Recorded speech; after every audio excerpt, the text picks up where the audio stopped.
आज बात करते हैं 10th हाउस की, जिसको ज्योतिष में कर्म का कारक माना गया है। केंद्र भाव आता है केंद्र का सबसे इम्पोर्टेंट हाउस।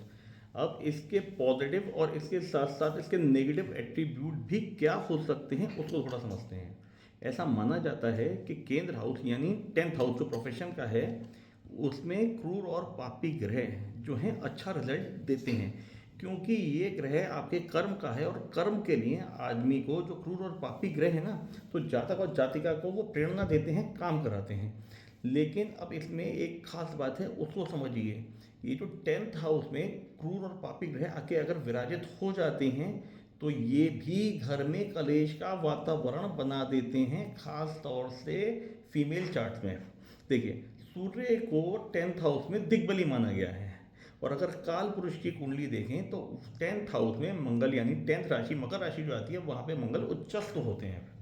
और ये दोनों प्लैनेट अगर प्रबल कारक अवस्था में भी हैं, तब भी चौथे घर से सीधी दृष्टि से संबंध बनाते हैं। और ग्रह अपना कार्यकत्व कभी भी नहीं छोड़ते हैं।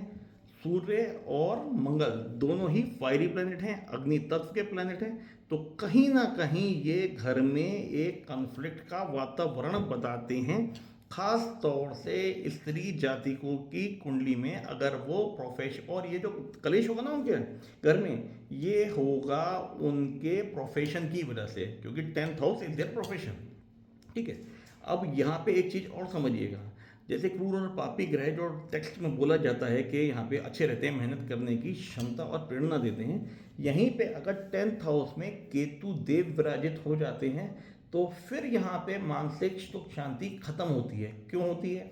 क्योंकि जब भी केतु देव 10th हाउस से संबंध बनाते हैं, तो उस जातक या जातिका के मल्टीपल चेंज ऑफ प्रोफेशंस होंगे। उसका कैरियर या जो भी प्रोफेशन कर रहा है, उसमें स्टेबिलिटी के इश्यूज आएंगे।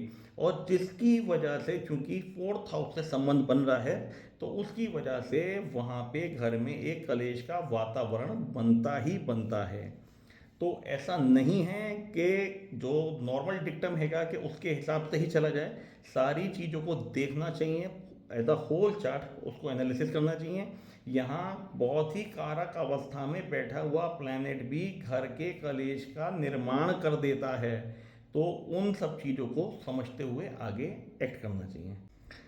अगर इसी में शनिदेव विराजित हो जाते हैं, तो शनिदेव यहाँ पे स्ट्रेसफुल बना देते हैं। शनि को नेचुरल कारक माना गया है ग्रीफ एंड सोरो का, जिम्मेदारियों का कारक हैं शनिदेव।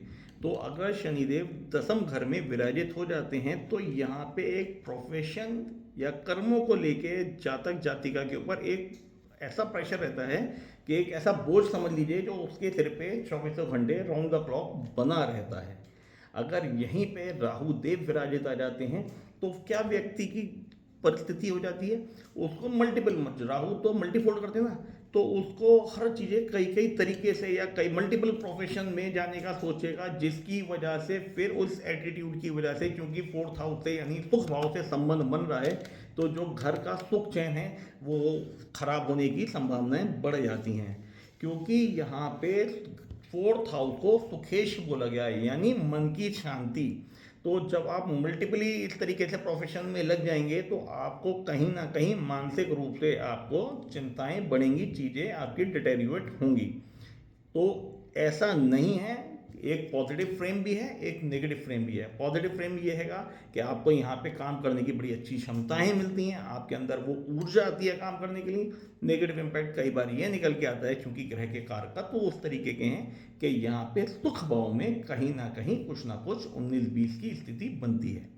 उम्मीद करता हूँ मेरे द्वारा दी गई ये जानकारी आपको अच्छी लगी होगी। कृपया करके वीडियो को लाइक कीजिएगा और चैनल को सब्सक्राइब कीजिएगा। नमस्कार।